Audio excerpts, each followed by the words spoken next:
CIET NCERT द्वारा प्रस्तुत है कक्षा 7 के लिए हिंदी की ध्वनि पाठ्यपुस्तक मल्हार। पृष्ठ संख्या 41, अध्याय 4, पानी रे पानी। इस पृष्ठ पर एक QR कोड दिया गया है जिसे स्कैन करके आप अतिरिक्त जानकारी प्राप्त कर सकते हैं। कहाँ से आता है हमारा पानी और फिर कहाँ चला जाता है हमारा पानी? हमने कभी इस बारे में कुछ सोचा है? सोचा तो नहीं होगा शायद, पर इस बारे में पढ़ा जरूर है। भूगोल की किताब पढ़ते समय जल चक्र जैसी बातें हमें बताई जाती हैं।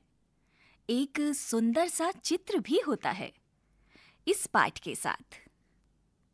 सूरज, समुद्र, बादल, हवा, धरती, फिर बरसात की बूंदें और लो फिर बहती हुई एक नदी और उसके किनारे बसा तुम्हारा हमारा घर, गांव या शहर।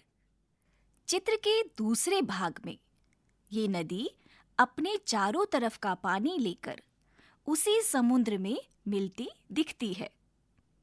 चित्र में कुछ तीर भी बने रहते हैं। समुद्र से उठी भाप बादल बनकर पानी में बदलती है और फिर इन तीरों के सहारे जल की यात्रा एक तरफ से शुरू होकर समुद्र में वापस मिल जाती है। जल चक्र पूरा हो जाता है। ये तो हुई जल चक्र की किताबी बात, पर अब तो हम सबके घरों में, स्कूल में, माता पिता के कार्यालय में, कारखानों और खेतों में पानी का कुछ अजीब सा चक्कर सामने आने लगा है। यहाँ पृष्ठ के दाईं ओर एक चित्र है जिसमें उदय होता हुआ सूर्य है। सूर्य के नीचे कुछ बादल हैं। बादलों के नीचे एक समुद्र है। समुद्र पर एक जहाज तैर रहा है और कुछ मछलियां भी तैर रही हैं। इस पृष्ठ के बाईं ओर एक चित्र है जिसमें बादलों से पानी बर्फ से ढकी हुई पहाड़ियों पर बरस रहा है। उसके नीचे एक नदी बह रही है और कुछ गायें घास चर रही हैं। वहीं एक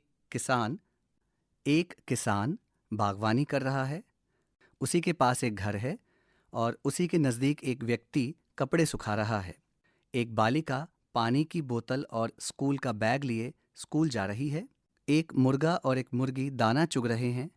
पास ही एक कुम्हार मिट्टी के बर्तन बना रहा है तथा एक स्त्री सर पर घड़ा लिए जा रही है। आसमान में कुछ पक्षी उड़ रहे हैं। पृष्ठ संख्या 42। नलों में अब पूरे समय पानी नहीं आता। नल खोलो तो उससे पानी के बदले सूं सूं की आवाज आने लगती है। पानी आता भी है तो बेवक्त, कभी देर रात को तो कभी बहुत सवेरे।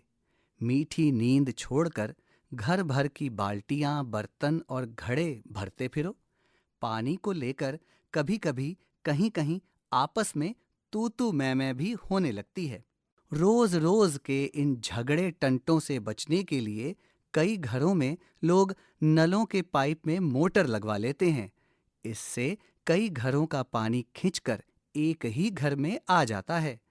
यह तो अपने आसपास का हक छीनने जैसा काम है, लेकिन मजबूरी मानकर इस काम को मोहल्ले में कोई एक घर कर बैठे तो फिर और कई घर यही करने लगते हैं। पानी की कमी और बढ़ जाती है। शहरों में अब कई चीजों की तरह पानी भी बिकने लगा है। यह कमी गांव शहरों में ही नहीं बल्कि हमारे प्रदेशों की राजधानियों में और दिल्ली, मुंबई, कोलकाता, चेन्नई और बेंगलोर जैसे बड़े शहरों में भी लोगों को भयानक कष्ट में डाल देती है। देश के कई हिस्सों में तो अकाल जैसी हालत बन जाती है। यह तो हुई गर्मी के मौसम की बात, लेकिन बरसात के मौसम में क्या होता है? लो, सब तरफ पानी ही बहने लगता है। हमारे तुम्हारे घर, स्कूल, सड़कों, रेल की पटरियों पर पानी भर जाता है। देश के कई भाग बाढ़ में डूब जाते हैं। यह बाढ़ ना गांवों को छोड़ती है और ना मुंबई जैसे बड़े शहरों को। कुछ दिनों के लिए सब कुछ थम जाता है। सब कुछ बह जाता है। इस पृष्ठ के ऊपरी भाग दाईं ओर एक चिकित्सालय का चित्र है, जहां एक लड़की पौधों को पानी दे रही है। इस पृष्ठ के बाईं ओर एक बांध का चित्र है, जिसमें से पानी बह रहा है। उसी के पास एक भवन निर्माण कार्य चल रहा है तथा एक व्यक्ति ट्रॉली में भवन निर्माण का सामान लेकर जा रहा है। साथ ही एक गाय पानी पी रही है। पृष्ठ के अंतिम भाग में और पास ही एक गाय पानी पी रही है। पृष्ठ के निचले भाग में एक बालक खुले में पानी से नहा रहा है। पृष्ठ संख्या 43। ये हालात हमें बताते हैं कि पानी का बेहद कम हो जाना और पानी का बेहद ज्यादा हो जाना, यानी अकाल और बाढ़, एक ही सिक्के के दो पहलू हैं। यदि हम इन दोनों को ठीक से समझ सके और संभाल लें तो इन कई समस्याओं से छुटकारा मिल सकता है। चलो थोड़ी देर के लिए हम पानी के इस चक्कर को भूल जाएं और याद करें अपनी गुल्लक को। जब भी हमें कोई पैसा देता है, हम खुश होकर दौड़कर उसे झट से अपनी गुल्लक में डाल देते हैं। 1 रुपया, 2 रुपया, 5 रुपया, कभी सिक्के तो कभी छोटे बड़े नोट, सब इसमें धीरे धीरे जमा होते जाते हैं। फिर जब कभी हमें कुछ पैसों की जरूरत पड़ती है तो इस गुल्लक की बचत का उपयोग कर लेते हैं। हमारी यह धरती भी इसी तरह की खूब बड़ी गुल्लक है। मिट्टी की बनी इस विशाल गुल्लक में प्रकृति वर्षा के मौसम में खूब पानी बरसाती है। तब रुपयों से भी कई गुना कीमती इस वर्षा को हमें इस बड़ी गुल्लक में जमा कर लेना चाहिए। हमारे गांव में, शहर में जो छोटे बड़े तालाब, झील आदि हैं, वे धरती की गुल्लक में पानी भरने का काम करते हैं। इनमें जमा पानी जमीन के नीचे छिपे जल के भंडार में धीरे धीरे रिस कर, छन कर जा मिलता है। इससे हमारा भूजल भंडार समृद्ध होता जाता है। पानी का ये खजाना हमें दिखता नहीं, लेकिन इसी खजाने से हम बरसात का मौसम बीत जाने के बाद पूरे साल भर तक अपने उपयोग के लिए घर में, खेतों में, पाठशाला में पानी निकाल सकते हैं। लेकिन एक दौर ऐसा भी आया जब हम लोग इस छिपे खजाने का महत्व भूल गए और जमीन के लालच में हमने अपने तालाबों को कचरे से पाटकर, भरकर समतल बना दिया। देखते ही देखते इन पर तो कहीं मकान, कहीं बाजार, स्टेडियम और सिनेमा आदि खड़े हो गए। इस पृष्ठ पर कुछ चित्र दिए हैं। बाईं ओर एक पेड़ है, दाईं ओर एक महिला फल तोड़ रही है। इस पृष्ठ के अंतिम भाग में कुछ चित्र हैं। एक नल से बच्चा पानी पी रहा है, एक महिला भोजन पका रही है और उसके पीछे कुछ वस्त्र सूख रहे हैं। किसान अपनी फसलों को देखकर मुस्कुरा रहा है। एक पात्र में पक्षी पानी से खेल रहे हैं और साथ ही एक गुल्लक है जिसमें पानी जा रहा है। पृष्ठ संख्या 44। इस बड़ी गलती की सजा अब हम सबको मिल रही है।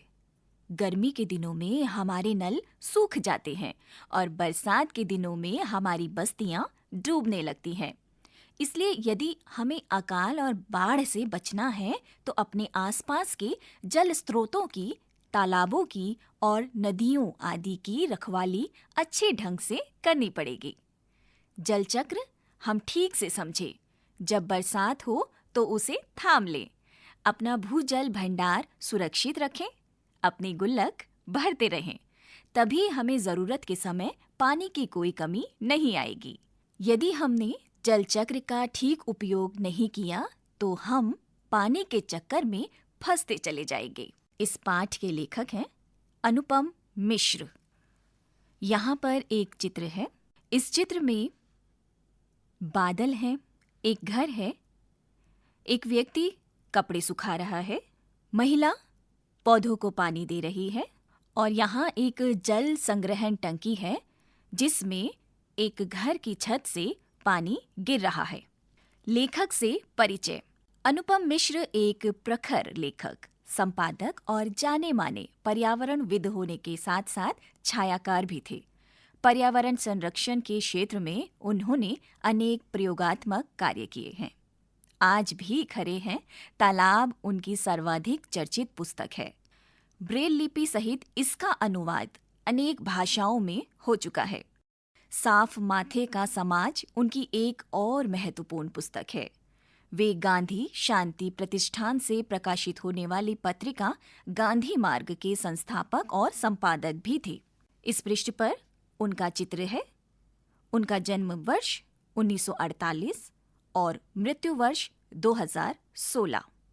पृष्ठ संख्या 45, पाठ से। आइए अब हम इस पाठ को थोड़ा और निकटता से समझते हैं। आगे दी गई गतिविधियां इस कार्य में आपकी सहायता करेंगी। मेरी समझ से। क, यहां दिए गए प्रश्नों का सही उत्तर कौन सा है, उसके सामने तारा बनाइए। कुछ प्रश्नों के एक से अधिक उत्तर भी हो सकते हैं। 1. हमारा भूजल भंडार यहां दिए गए वाक्यों में से किससे समृद्ध होता है? नल सूख जाने से, पानी बरसने से, तालाब और झीलों से, बाढ़ आने से। 2. यहां दी गए वाक्यों में से कौन सी बात जल चक्र से संबंधित है? वर्षा जल का संग्रहण करना, समुद्र से उठी भाप का बादल बनकर बरसना, नदियों का समुद्र में जाकर मिलना, बरसात में चारों ओर पानी ही पानी दिखाई देना। 3. इस बड़ी गलती की सजा हम सबको मिल रही है। यहाँ किस गलती की ओर संकेत किया गया है? जलचक्र की अवधारणा को ना समझना, आवश्यकता से अधिक पानी का उपयोग करना, तालाबों को कचरे से पाटकर समाप्त करना, भूजल भंडारण के विषय में विचार ना करना। ख, अब अपने मित्रों के साथ संवाद कीजिए और कारण बताइए कि आपने ये उत्तर ही क्यों चुने। यहाँ इस पृष्ठ के दाईं ओर एक चित्र है जिसमें नल रूपी बादल से पानी बरस रहा है जो पृथ्वी पर गिर रहा है। कुछ पशु पक्षी हैं। एक किसान प्रसन्न मुद्रा में अपनी खेती को देख रहा है। पानी नदी के रूप में बह रहा है और बर्फ से ढकी हुई कुछ पहाड़ियां हैं। पृष्ठ संख्या 46। मिलकर करे मिलान। पाठ में से कुछ शब्द समूह या संदर्भ चुनकर स्तंभ 1 में दिए गए हैं और उनके अर्थ स्तंभ 2 में दिए गए हैं। अपने समूह में इन पर चर्चा कीजिए और रेखा खींचकर सही मिलान कीजिए। यहाँ पर एक तालिका दी गई है जिसमें 2 स्तंभ हैं। स्तंभ 1, वर्षा जल संग्रहण। 2, जल संकट। 3, जल चक्र। 4, भूजल। दूसरी ओर स्तंभ 2 में क्रम संख्या 1, जमीन के नीचे छिपा जल भंडार। 2, वर्षा के जल को प्राकृतिक अथवा कृत्रिम रूप से मानवीय प्रयासों से धरती में संग्रह करना। 3, जल की अत्यधिक कमी होना। 4, समुद्र से उठी भाप का बादल बनकर पानी में बदलना और वर्षा के द्वारा पुनः समुद्र में मिल जाना। इस पाठ में से चुनकर कुछ पंक्तियां यहाँ दी गई हैं। इन्हें ध्यान से पढ़िए और अपने सहपाठियों से चर्चा कीजिए। पानी आता भी है तो बेवक्त देश के कई हिस्सों में तो अकाल जैसे हालात बन जाते हैं। कुछ दिनों के लिए सब कुछ थम जाता है। अकाल और बाढ़ एक ही सिक्के के 2 पहलू हैं। लेख को एक बार पुनः पढ़िए और यहाँ दिए गए विषय में पता लगाकर लिखिए। क, पाठ में धरती को एक बहुत बड़ी गुल्लक क्यों कहा गया है? ख, जल चक्र की प्रक्रिया कैसे पूरी होती है? ग, यदि सारी नदियां, झीलें और तालाब सूख जाएं तो क्या होगा? घ, पाठ में पानी को रुपयों से भी कई गुना मूल्यवान क्यों बताया गया है? इस पृष्ठ पर सूखा या अकाल पड़ जाने की स्थिति का एक चित्र है। एक सूखा हुआ पेड़, एक टूटी हुई झोपड़ी और एक जल विहीन मटका। पृष्ठ संख्या 47, शीर्षक क। इस पाठ का शीर्षक पानी रे पानी दिया गया है। पाठ का यह नाम क्यों दिया गया होगा? अपने सहपाठियों के साथ चर्चा करके लिखिए। अपने उत्तर का कारण भी लिखिए। ख। आप इस पाठ को क्या नाम देना चाहेंगे? इसका कारण लिखिए। यहाँ एक चित्र है जिसमें एक बालिका एक टंकी से पानी भर रही है और टंकी के ऊपर रखी हुई उल्टी छतरी में पानी जमा हो रहा है। शब्दों की बात, बात पर बल देना। हमारी यह धरती इसी तरह की एक गुल्लक है। क। इन दोनों वाक्यों को ध्यान से पढ़िए। दूसरे वाक्य में कौन सा शब्द हटा दिया गया है? उस शब्द को हटा देने से वाक्य के अर्थ में क्या अंतर आया है? पहचान कर लिखिए। ख। पाठ में ऐसे ही कुछ और शब्द भी आए हैं जो अपनी उपस्थिति से वाक्य में विशेष प्रभाव उत्पन्न करते हैं। पाठ को फिर से पढ़िए और इस तरह के शब्दों वाले वाक्यों को चुनकर लिखिए। समानार्थी शब्द। यहाँ दिए गए वाक्यों में रेखांकित शब्दों के स्थान पर समान अर्थ देने वाले उपयुक्त शब्द लिखिए। इस कार्य के लिए आप बादल में से कुछ शब्द चुन सकते हैं। क। सूरज की किरणें पड़ते ही फूल खिल उठे। इस वाक्य में सूरज रेखांकित किया गया है। ख। समुद्र का पानी भाप बनकर ऊपर जाता है। इस वाक्य में भाप को रेखांकित किया गया है। ग। अचानक बादल गरजने लगे। इस वाक्य में बादल को रेखांकित किया गया है। घ। जलचक्र में हवा की भी बहुत बड़ी भूमिका है। इस वाक्य में हवा को रेखांकित किया गया है। दाईं ओर एक बादल का चित्र है जिसके पीछे से सूर्य निकल रहा है। अब इन रेखांकित शब्दों के लिए उपयुक्त शब्द चुनकर लिखिए।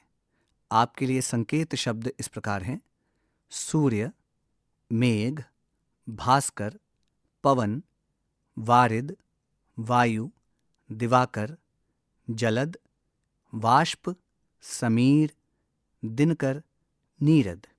यहाँ इस पृष्ठ पर कुछ चित्र दिए गए हैं। कुछ बादलों के पीछे से एक सूर्य है।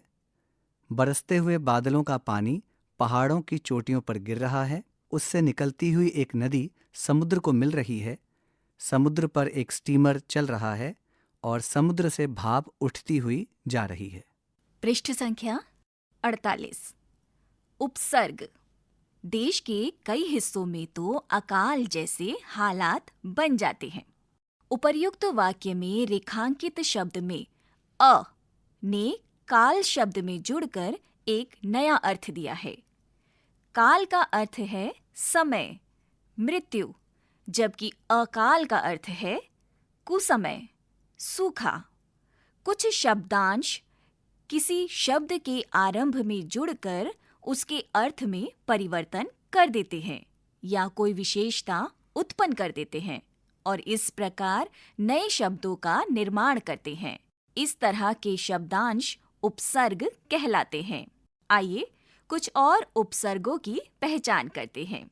यहाँ 2 तालिका दी गई हैं जिसके मध्य में देश लिखा है। बाईं ओर कुछ उपसर्ग दिए गए हैं जिन्हें दाईं ओर शब्दांशों के साथ मिलाना है। बाईं ओर प्र, वी, पर, स्व और दाईं ओर प्रदेश, विदेश, परदेश, स्वदेश। अब आपको देश शब्द के साथ इनको मिलाना है। अब आप भी उपसर्ग के प्रयोग से नए शब्द बनाकर उनका वाक्यों में प्रयोग कीजिए। यहाँ मध्य में पात्र और ज्ञान लिखा है और बाईं ओर सु, अ, वी। अब आप बाईं ओर दिए गए उपसर्गों से शब्द बनाकर मध्य में दिए गए शब्दों से जोड़कर दाईं ओर दी गई तालिका में लिखिए। पाठ से आगे आपकी बात। क।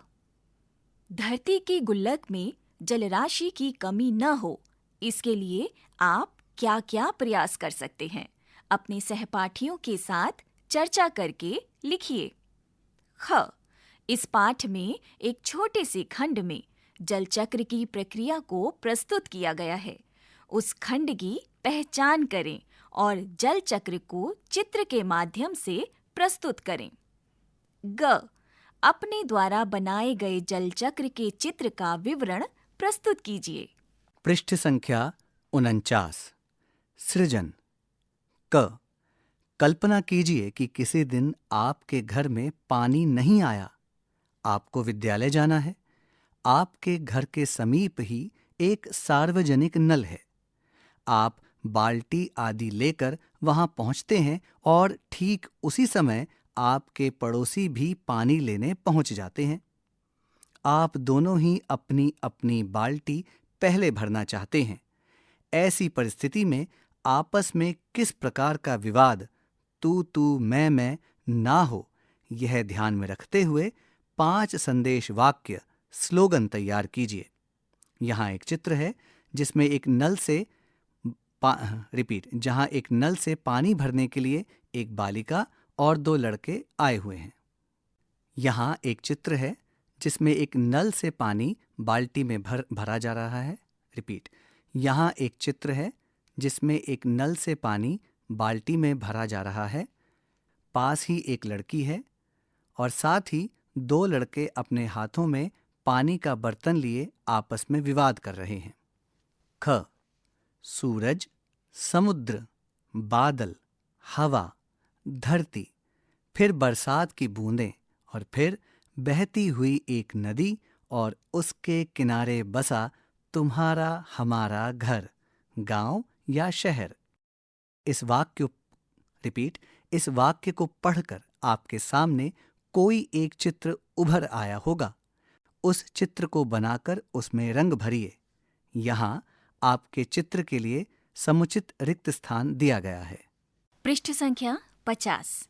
यहाँ हम सबकी दिनचर्या से जुड़ी कुछ गतिविधियों के चित्र हैं। उन चित्रों पर बातचीत कीजिए जो धरती पर पानी के संकट को कम करने में सहायक है, और उन चित्रों पर भी बात करें जो पानी की गुल्लक को जल्दी ही खाली कर रहे हैं। यहाँ कुछ चित्र हैं। पहला चित्र, यहाँ एक बालक पानी से नहा रहा है। दूसरा चित्र, बालिका पौधों को पानी दे रही है। तीसरा चित्र, एक फिल्टर है जिसमें नल के माध्यम से पानी दूसरे पात्र में आ रहा है। चौथे चित्र में कुछ मजदूर मिट्टी खोद रहे हैं।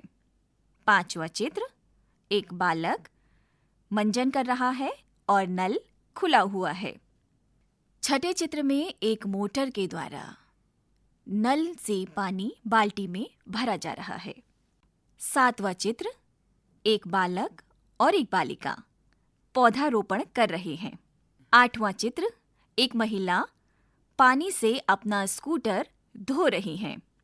नौवां चित्र, एक खाली कक्षा का चित्र है जहां पर लाइट और पंखे चल रहे हैं। सबका पानी, सभी को अपनी आवश्यकता के अनुसार पर्याप्त पानी कैसे मिले, इस विषय पर एक परिचर्चा का आयोजन करें। परिचर्चा के मुख्य बिंदुओं को आधार बनाते हुए रिपोर्ट तैयार करें। पृष्ठ संख्या 51। दैनिक कार्यों में पानी। क।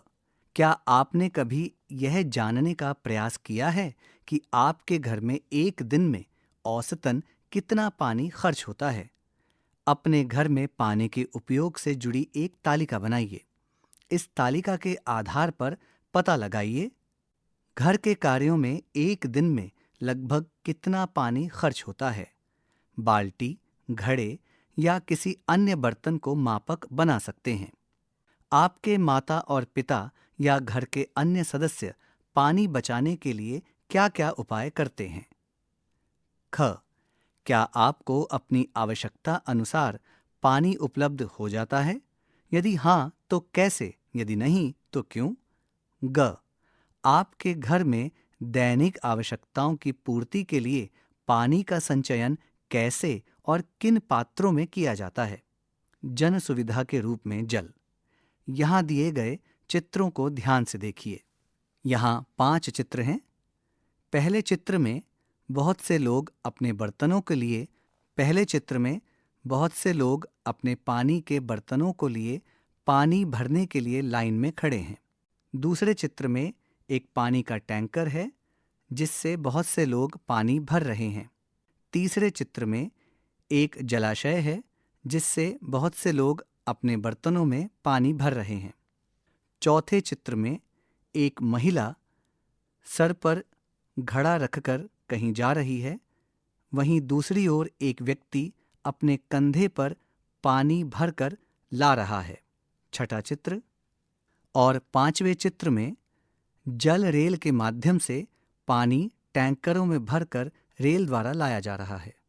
इन चित्रों के आधार पर जल आपूर्ति की स्थिति के बारे में अपने साथियों से चर्चा कीजिए और उसका विवरण लिखिए। पृष्ठ संख्या 52। बिन पानी सब सून। क, पाठ में भूजल स्तर के कम होने के कुछ कारण बताए गए हैं, जैसे तालाबों में कचरा फेंककर भरना आदि। भूजल स्तर कम होने के और क्या-क्या कारण हो सकते हैं, पता लगाइए और कक्षा में प्रस्तुत कीजिए। इसके लिए आप अपने सहपाठियों, शिक्षकों और घर के सदस्यों की सहायता भी ले सकते हैं। ख, भूजल स्तर की कमी से हमें आजकल किन कठिनाइयों का सामना करना पड़ता है? ग, आपके विद्यालय, गांव या शहर के स्थानीय प्रशासन द्वारा भूजल स्तर बढ़ाने के लिए क्या-क्या प्रयास किए जा रहे हैं, पता लगाकर लिखिए। यहाँ एक चित्र है जिसमें बादलों से बरसता पानी जल संग्रहण टंकी में एकत्रित हो रहा है। वहीं एक बालक हैंडपंप से पानी निकाल रहा है। यह भी जानें, वर्षा जल संग्रहण। वर्षा के जल को एकत्र करना और उसका भंडारण करने के बाद में प्रयोग करना जल की उपलब्धता में वृद्धि करने का एक उपाय है। इस उपाय द्वारा वर्षा का जल एकत्र करने को वर्षा जल संग्रहण कहते हैं। वर्षा जल संग्रहण का मूल उद्देश्य यही है कि जल जहां गिरे वहीं एकत्र कीजिए। वर्षा जल संग्रहण की एक तकनीक इस प्रकार है। छत के ऊपर वर्षा जल संग्रहण। इस प्रणाली में भवनों की छत पर एकत्रित वर्षा जल को पाइप द्वारा भंडारण टंकी में पहुंचाया जाता है। इस जल में छत पर उपस्थित मिट्टी के कण मिल जाते हैं, अतः इसका उपयोग करने से पहले इसे स्वच्छ करना आवश्यक होता है। अपने घर या विद्यालय के आसपास, मोहल्ले या गांव में पता लगाइए कि वर्षा जल संग्रहण की कोई विधि अपनाई जा रही है या नहीं। यदि हाँ, तो कौन सी विधि है, उसके विषय में लिखिए। यदि नहीं, तो अपने शिक्षक या परिजनों की सहायता से इस विषय में समाचार पत्र के संपादक को एक पत्र लिखिए। आज की पहेली। जल के प्राकृतिक स्रोत हैं वर्षा, नदी, झील और तालाब। दिए गए वर्ग में जल और इन प्राकृतिक स्रोतों के समानार्थी शब्द ढूंढिए और लिखिए। और यहाँ चित्र में एक वर्ग पहेली दी गई है जिसमें कुछ वर्ण दिए गए हैं। इन वर्णों से आपको वर्षा, नदी, झील और तालाब के समानार्थी शब्द ढूंढने हैं। पहली पंक्ति। क, में, क, ग, ब, पा, ज, र। दूसरी पंक्ति। ल, ह, व, नी, न, र, ला, ज। तीसरी पंक्ति। अंग, बु, स, र, ब स श नी। चौथी पंक्ति म न रो रि ल लि य य। पांचवी पंक्ति य भ व थ ता ल श त। छठी पंक्ति ज वा र म ग र पा टी। सातवीं पंक्ति बा री श त प्र वा ही नी। आठवीं पंक्ति व र त रंग गी णी ट ग। और इसी पृष्ठ पर एक झरने का चित्र है। पृष्ठ संख्या 53। पृष्ठ संख्या 53। खोजबीन के लिए पानी से संबंधित गीत या कविताओं का संकलन कीजिए और इनमें से कुछ को अपनी कक्षा में प्रस्तुत कीजिए। इसके लिए आप अपने परिजनों एवं शिक्षक अथवा पुस्तकालय या इंटरनेट की सहायता भी ले सकते हैं। झरोखे से आपने तालाबों और नदियों से रिसकर धरती रूपी गुल्लक में जमा होने वाले पानी के संबंध में यह रोचक लेख पढ़ा। अब आप तालाबों के बनने के इतिहास के विषय में अनुपम मिश्र के एक लेख पाल के किनारे रखा इतिहास का अंश पढ़िए। पाल के किनारे रखा इतिहास। अच्छे अच्छे काम करते जाना, राजा ने कूड़न किसान से कहा था। कूड़न, बुढ़ान, सरमन और कौराई थे 4 भाई। चारों सुबह जल्दी उठकर अपने खेत पर काम करने जाते। दोपहर को कूड़न की बेटी आती पोटली में खाना लेकर। एक दिन घर से खेत जाते समय बेटी को एक नुकीले पत्थर से ठोकर लग गई। उसे बहुत गुस्सा आया। उसने अपनी दरांती से उस पत्थर को उखाड़ने की कोशिश की, पर लो, उसकी दरांती तो पत्थर पर पड़ते ही लोहे से सोने में बदल गई। और फिर बदलती जाती है इस लंबे किस्से की घटनाएं बड़ी तेजी से। पत्थर उठाकर लड़की भागी भागी खेत पर आती है। अपने पिता और चाचाओं को सब कुछ एक सांस में बता देती है। चारों भाइयों की सांस भी अटक जाती है। जल्दी जल्दी सब घर लौटते हैं। उन्हें मालूम पड़ चुका है कि उनके हाथ में कोई साधारण पत्थर नहीं है, पारस है। वे लोहे की जिस चीज को छूते हैं वह सोना बनकर उनकी आंखों में चमक भर देती है। पर आंखों की यह चमक ज्यादा देर तक नहीं टिक पाती। कूड़न को लगता है कि देर सबेर राजा तक यह बात पहुंच ही जाएगी और तब पारस छिन जाएगा। तो क्या यह ज्यादा अच्छा नहीं होगा कि वे खुद जाकर राजा को सब कुछ बता दें? किस्सा आगे बढ़ता है। फिर जो कुछ घटता है वह लोहे को नहीं बल्कि समाज को पारस से छुआने का किस्सा बन जाता है। राजा ना पारस लेता है न सोना।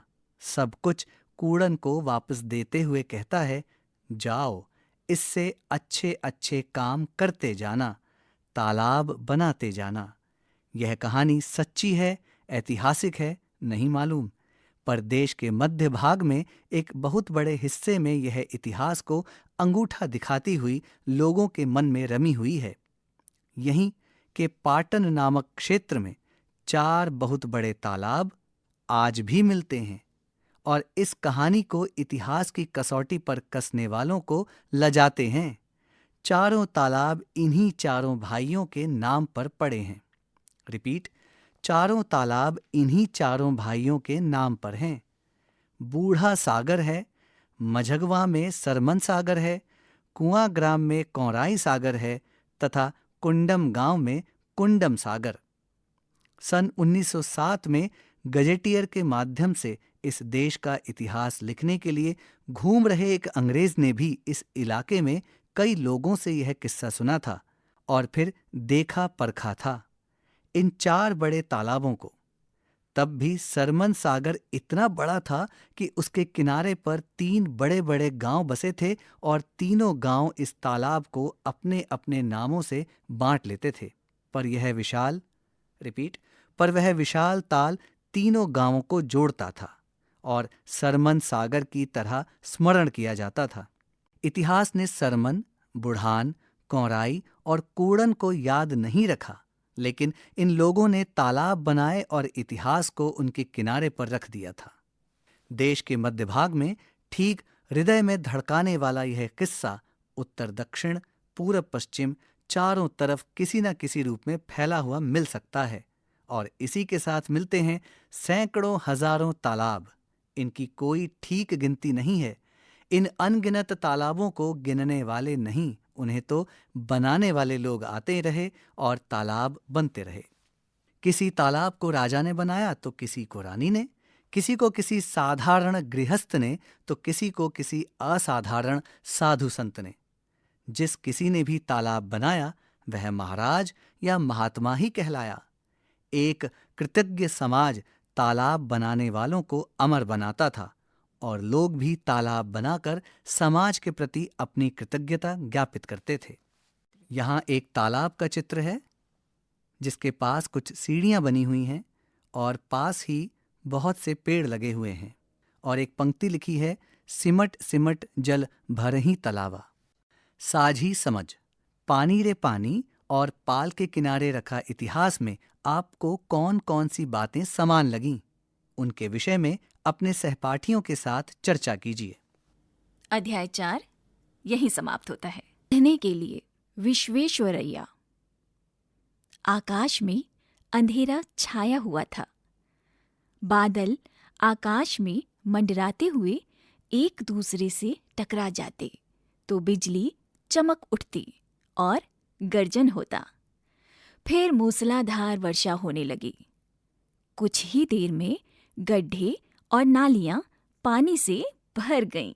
6 वर्षीय विश्वेश्वरैया अपने घर के बरामदे में खड़ा इस दृश्य को निहार रहा था। गली में पंक्तियों में खड़े पेड़ बारिश में धुल जाने के कारण साफ व सुंदर दिखाई दे रहे थे। पत्तियों और टहनियों से पानी की बूंदें टप टप गिर रही थी। थोड़ी ही दूरी पर हरे भरे धान के खेत लहलहा रहे थे। जहां विश्वेश्वरैया खड़ा था वहीं निकट की नाली का पानी उमड़ घुमड़ रहा था। उसमें भंवर भी उठ रहे थे। उसने एक जलप्रपात का रूप धारण कर लिया था। वह एक बहुत ही बड़े पत्थर को अपने साथ बहाकर ले जा रहा था, जिससे उसकी शक्ति का प्रदर्शन होता था। विश्वेश्वरैया ने हवा और सूर्य की शक्ति को भी देखा था। सामूहिक रूप से वे प्रकृति की असीम शक्ति की ओर संकेत कर रहे थे। प्रकृति शक्ति है। मुझे प्रकृति के बारे में सब कुछ जानना चाहिए। वह छोटा सा लड़का बुदबुदाया। फिर उसने थोड़ी दूरी पर निर्भीकता से मूसलाधार वर्षा में खड़ी एक आकृति को ताड़पत्र की छतरी हाथ में लिए देखा। वह उसे तुरंत पहचान गया। उसके कपड़े फटे हुए थे। वह कमजोर और भूखी लग रही थी। वह एक झोपड़ी में रहती थी। उसके बच्चे कभी स्कूल नहीं जाते। वह गरीब थी। विश्वेश्वरैया ने सोचा, वह इतनी गरीब क्यों है? उन्होंने बड़ी गंभीरता से प्रकृति और गरीबी के कारण के बारे में जानने का प्रयास किया। वह परिवार के बड़ों से इन बातों का उत्तर जानना चाहते थे। वह अपने अध्यापकों से भी जिरह करते। वह उनसे प्रकृति के बारे में पूछते। ऊर्जा के कौन से प्रचलित स्रोत हैं? कैसे इस ऊर्जा को पकड़कर इस्तेमाल में लाया जा सकता है? वह यह भी पूछते कि आखिर इतने लोग गरीब क्यों हैं? नौकरानी फटी साड़ी क्यों पहनती है? वह झोपड़ी में क्यों रहती है? क्या उसे अपने बच्चों को स्कूल नहीं भेजना चाहिए? धीरे धीरे इस लड़के को प्रकृति और जीवन के बारे में अंतर्दृष्टि प्राप्त होने लगी।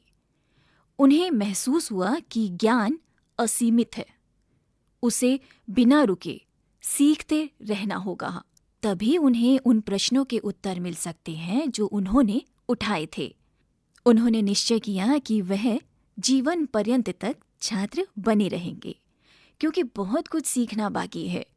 इसी संकल्प में उनकी महानता की कुंजी थी। मोक्षगुंडम विश्वेश्वरैया का जन्म मैसूर, जो अब कर्नाटक में है, के मुद्देनाहल्ली नामक स्थान पर 15 सितंबर 1861 को हुआ था। उनके पिता वैद्य थे। वर्षों पहले उनके पूर्वज आंध्र प्रदेश के मोक्षगुंडम से यहाँ आए और मैसूर में बस गए थे। 2 वर्ष की आयु से ही उनका परिचय रामायण, महाभारत और पंचतंत्र की कहानियों से हो गया था। ये कहानियाँ हर रात घर की वृद्ध महिलाएं उन्हें सुनाती थी। कहानियाँ शिक्षाप्रद व मनोरंजक थी। इन कहानियों से विश्वेश्वरैया ने ईमानदारी, दया और अनुशासन जैसे मूल मानवीय मूल्यों को आत्मसात किया। विश्वेश्वरैया चिकबल्लापुर के मिडिल व हाई स्कूल में पढ़े। जब उन्हें गॉड सेव द किंग, ईश्वर राजा को सुरक्षित रखे, वाला गीत गाने को कहा गया तो उन्हें पता चला कि भारत एक ब्रिटिश उपनिवेश है। अपने मामलों में भी भारतीयों को कुछ कहने का अधिकार न था। भारत की अधिकांश संपत्ति विदेशियों ने हड़प ली थी। क्या उनके घर में काम करने वाली नौकरानी विदेशी शासन के कारण गरीब है? ये प्रश्न विश्वेश्वरैया के मस्तिष्क में उमड़ता घुमड़ता रहा। राष्ट्रीयता की चिंगारी जल उठी थी और उनके जीवन में ये अंत समय तक जलती रही। विश्वेश्वरैया जब केवल 14 वर्ष के थे तभी उनके पिता की मृत्यु हो गई थी। क्या वह अपनी पढ़ाई जारी रखें? इस प्रश्न पर तब विचार विमर्श हुआ जब उन्होंने अपनी माँ से कहा, अम्मा, क्या मैं बंगलौर जा सकता हूँ? मैं वहाँ मामा रामैया के यहाँ रह सकता हूँ। वहाँ मैं कॉलेज में प्रवेश ले लूँगा। पर बेटा, तुम्हारे मामा अमीर नहीं हैं। तुम उन पर बोझ क्यों बनना चाहते हो? उनकी माँ ने तर्क दिया, अम्मा, मैं अपनी ज़रूरतों के लिए स्वयं कमाऊँगा। मैं बच्चों को ट्यूशन पढ़ा दूँगा। अपनी फीस देने और पुस्तकें खरीदने के लिए मैं काफ़ी धन कमा लूँगा। मेरे ख्याल से मेरे पास कुछ पैसे बच भी जाएंगे, जिन्हें मैं मामा को दे दूँगा। विश्वेश्वरैया ने समझाया। उनके पास हर प्रश्न का उत्तर था। समाधान ढूंढने की क्षमता उनके पूरे जीवन में लगातार विकसित होती रही और इस कारण वह एक व्यवहारिक व्यक्ति बन गए। ये उनके जीवन का सार था और उनका संदेश था, पहले जानो फिर करो। बड़े होकर यही विश्वेश्वरैया एक महान इंजीनियर बने। R.K. मूर्ति, अनुवाद सुमन जैन। अभी आप सुन रहे थे कक्षा 7 की हिंदी की ध्वनि पाठ्य पुस्तक मल्हार। ध्वन्यांकन मंजू कुमारी। वाचन स्वर सीमा सती और चांद मोहम्मद। निर्माण सहयोग कुसुम लता। निर्देशन एवं निर्माण विमलेश चौधरी।